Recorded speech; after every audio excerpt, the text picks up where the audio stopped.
Ryan, it's an honor to have you. Welcome to the show.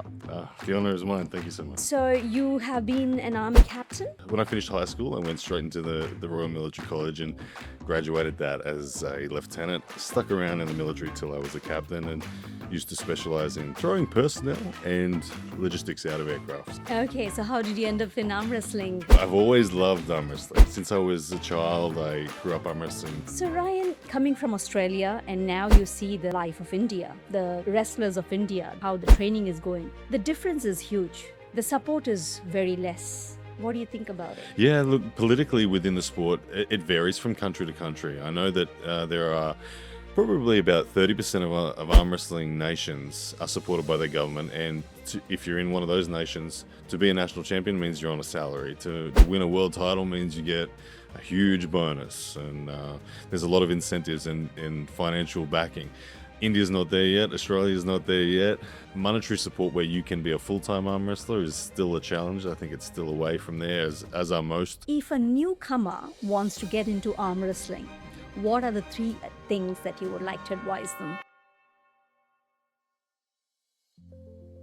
Hi everyone, I'm Marina Augustine from Community Impact. Today we are joined by someone who is the definition of grit, focus and transformation. Ryan is a former Australian Army captain who became a 6-time national arm wrestling champion. From the discipline of military life to dominating the arm wrestling world and inspiring thousands through his content, Ryan has carved his own path with purpose and passion. He is not just a champion, he's helping shape the future of the sport. Ryan, it's an honor to have you. Welcome to the show. The honor is mine. Thank you so much. Thank you. Let's start with, what are you doing here? Yeah, well, I'm here in Mumbai, India. I'm a professional arm wrestler, so I have always had a big passion for traveling the world, meeting as many different arm wrestlers as I can, grouping up with different hands, and so I found myself here in India training with some close friends that I've got and exploring everything that is Indian arm wrestling. So, yeah. So you have been an Army captain?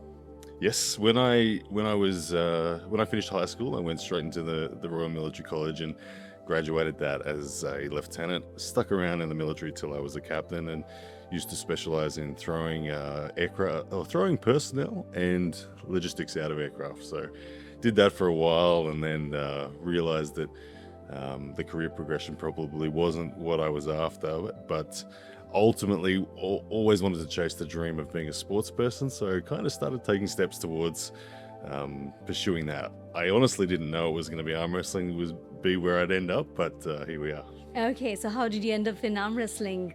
Yeah, well, I've always loved arm wrestling. Since I was a child, I grew up arm wrestling. My father, everyone at school, and was always very good at it. And when I opened my retail supplement store in 2010, my wholesale resupplier challenged me to an arm wrestle, and he beat me. And it was a shock to me that I lost. And I said to him, "When you come back next month, I'll beat you." And as soon as he left, I got on the internet and started researching arm wrestling technique, and in the process of doing that, I discovered this big world of professional arm wrestling. And I remember at the time I got very excited because I noticed that the average age of world champions was about 40 to 45, and so I thought, I haven't missed the boat on this sport, because I was 27 or something at the time. Yeah. And I'd previously tried to make it as a professional tennis player, but didn't quite make it. And so I thought, here's my second chance. Here's the second opportunity at a sport. And I'd always loved arm wrestling. So from that day on, I went absolutely all in. Like, I have not stopped obsessing about that pursuit ever since that day. I love that. Ryan, you have won 6 times. You're a national champion? Yes, national champion 6 times in Australia. I've got 3 oceanic titles as well. And I'm currently the #1 rank for 100 kilos in the oceanic region. Wow, how proud. Yeah, it's been a good journey. It's been arm wrestling has become it's become almost a spiritual journey, and as a human maturing through sport, understanding how adversity affects performance and how discipline and patience and all these things. And I'm now 13 years into this pursuit, and I'm still not where I want to be. I want to win the world championship at some stage, and there's always many detractors along the way that say you'll never make it, and I just keep plugging away, and so arm wrestling has become a very very meaningful part of life for me. Yeah. And how many hours a day do you train? Yeah, so currently I am in India training with Chetna Sharma, who is India's #1 female arm wrestler, and I'm following her program at the moment. Her program centers largely around powerlifting. So I am in the gym 4 days a week doing powerlifting training, but probably about 2 hours each of those days. Then another 2 days a week we do arm wrestling specific training, which really centers around the hand, wrist, and elbow. And we're probably doing about an hour on those. And then once a week we'll group up with a club and go through actual skills and whatnot on the table. So all up in a week, I'm probably seeing about 16 hours of time under tension, as I would put it. Yeah. I love it. I love it. So now you mentioned that you had a business of supplements. Yeah. Correct? Yeah. So are you vegan now? No, not vegan. I have dabbled in just about every style of eating there is. Okay. Yes. But at the moment, I'm pretty much on a rice, eggs, and chicken diet. Okay, and you do need that for workouts? I find that I get so hungry when I've never eaten as much as I currently am in my life, and I put that down to the powerlifting training.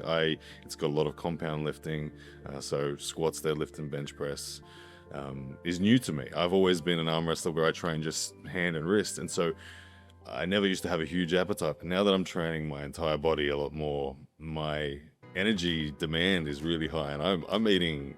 I can't believe how much food I eat in a day, but it's more than I've ever eaten before. But Ryan, I was really curious and excited to have you in my show. The most important reason was I want to know your journey to India. Yes. When was the first time you landed in India? Yes, so I in 2023, November 2023, I came to Haryana, up near Delhi, I think, and to face India's #1 ranked arm wrestler, Mazahir Saidu. He's the current number one overall ranked arm wrestler, and I was the #1 ranked in Australia for my weight division, so it was a good match. And so I came to Haryana. I was blown away by the culture of Indian arm wrestling, because coming from Australia where the population's only 27 million or something, we don't have that many arm wrestlers. And when I arrived in Haryana, I remember it was like a 6-hour drive south from Delhi, I think. And we finally arrived there, and it seemed like it was a very regional part of India to me. And I got there, and there were maybe 600-700 arm wrestlers in the room. And I asked one of the local coordinators, I said, how far and wide did all these people come from? They're like, no, this is just the local. Just the locals. I was like, oh, wow, okay. So I was blown away, and I was welcomed so wonderfully, and I made a lot of new friends, and I had a fantastic match. I won the match 4-3, so it was a really close, difficult battle. Oh, wow. And ever since then, I've had an attachment to Indian arm wrestling. I have a history of facing, I didn't realize at the time, back in 2017, I also had a match with the Indian overall champion, a different guy at the time, and had a real close match and won there as well against a guy named Anmol Sandhu. But since that first visit with Mazahir, I knew that I wanted to come back. I didn't know how and when I was going to come back, but in October last year, I was invited as a commentator for the Pro Panja League to come.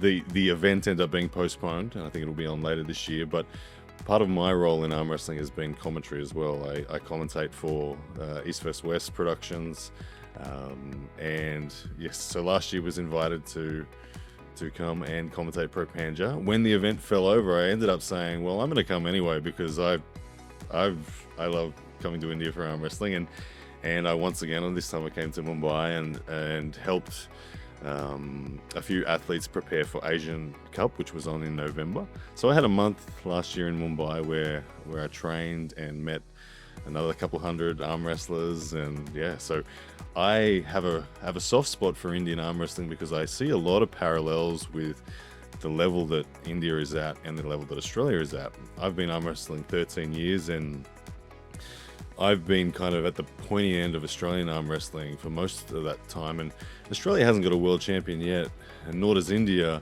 And in the senior division, I think we've won some in seniors, and India's won in juniors, a couple, I think, but we haven't yet reached that elite level in the seniors. And there's a bit of a camaraderie, because a lot of the dominant arm wrestling nations, the fans of those regions of the world, the Russians and the Georgians and the Kazakhs, they will often look down on Australian arm wrestling, look down on Indian arm wrestling, and so we're helping each other climb that ladder at the moment. And so I think we're close. I've been out there and quoted to say that I think that India in 10 years time will be one of the most dominant arm wrestling nations in the world, just because of the numbers. Like, the cream has to rise. There's so many people interested in the sport that I can't see how being the best in India doesn't get you a long way up in the world. So yeah. So Ryan, coming from Australia, and now you see the life of India, the wrestlers of India, how the training is going. The difference is huge. The support is very less. Yes.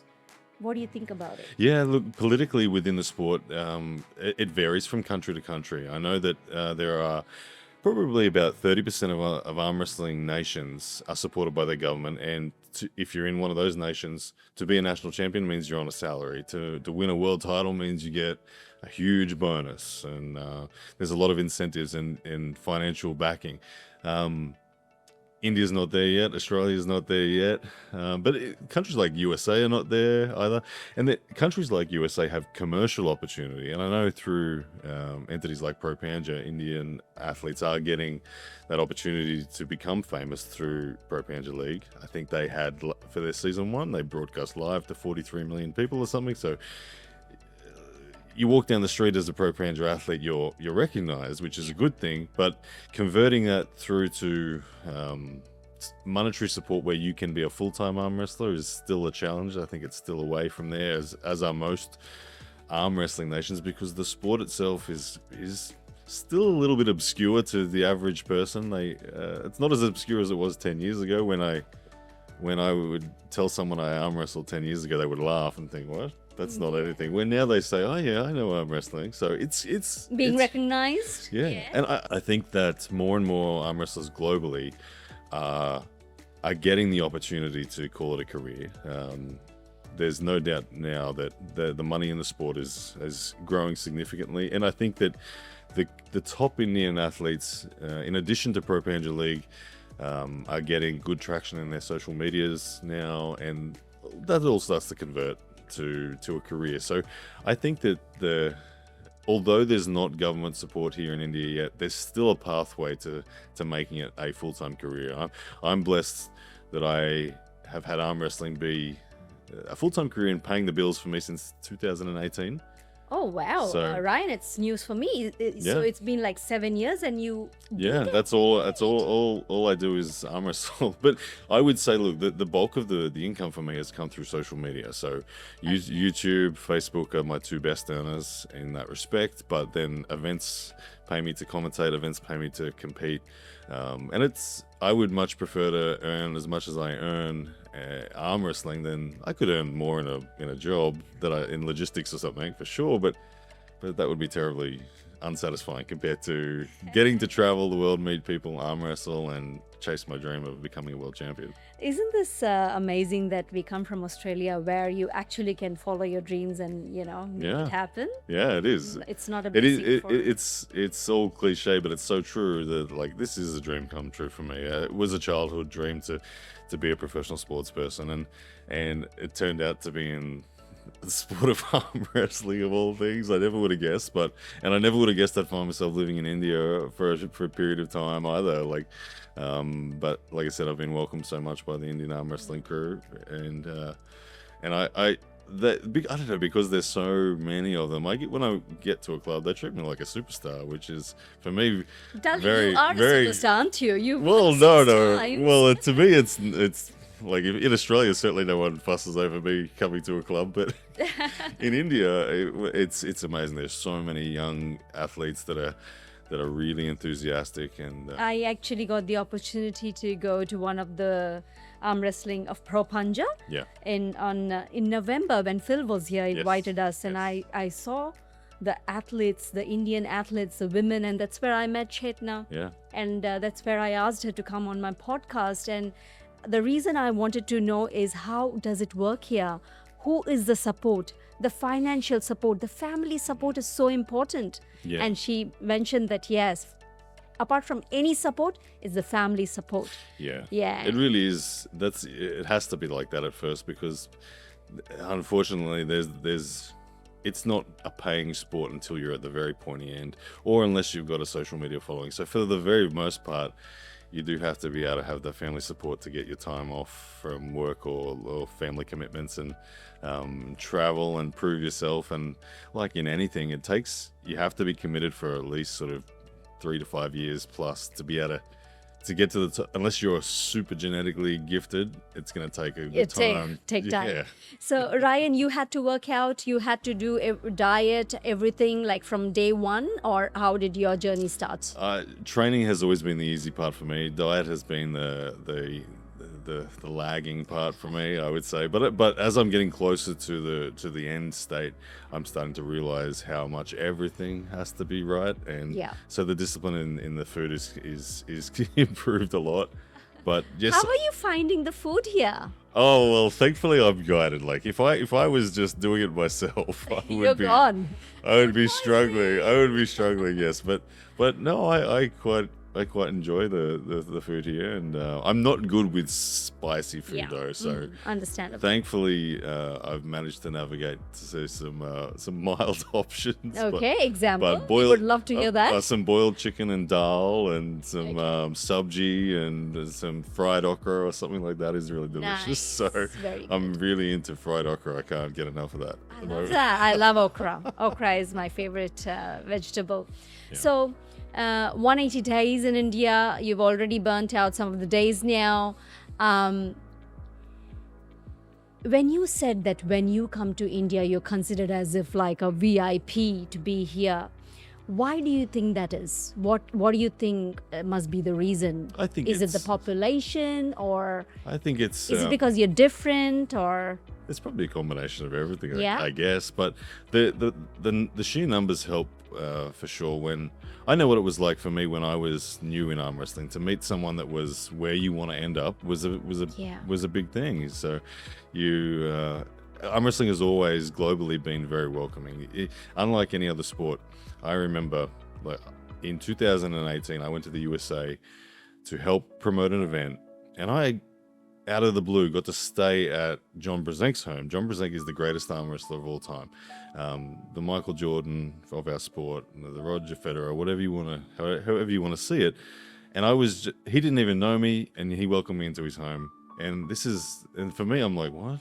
The greatest arm wrestler of all time is just welcoming me to his home. And it's like that everywhere you go in arm wrestling. Even before you're high ranked, you have access to everybody, and arm wrestling is like another language. When doesn't matter what cultural divides there are, or as soon as you grip up with someone, you understand each other. Yeah. So it's been an incredibly welcoming sport always. And so for me in India, I feel like I'm giving back that same thing that I was afforded when I was young and in the sport, and having young and enthusiastic athletes in India want to learn from me is a thrill for me. They grip up with me, and they say, tell me how to improve my game, and I help them out, and we go from there. And I love that. I grip up until I'm exhausted, and the 600 of them have trashed me.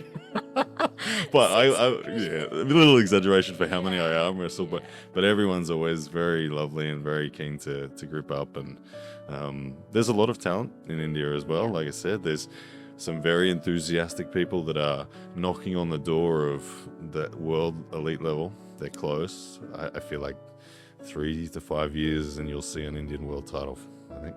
I love. So Ryan, if a newcomer wants to get into arm wrestling, what are the 3 things that you would like to advise them? Well, the first thing is to love the sport deeply.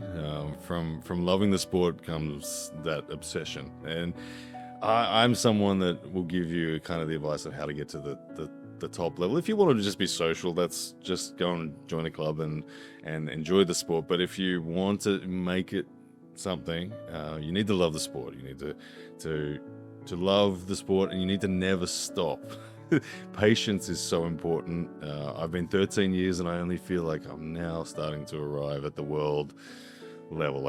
I think I've been at the international pro level for some time, but the world elite level, I feel like I'm just knocking on the door now, and that's 13 years of consistency. So love the sport, be disciplined and patient, and then make sure you find yourself a good club. Here in India, there are plenty of clubs.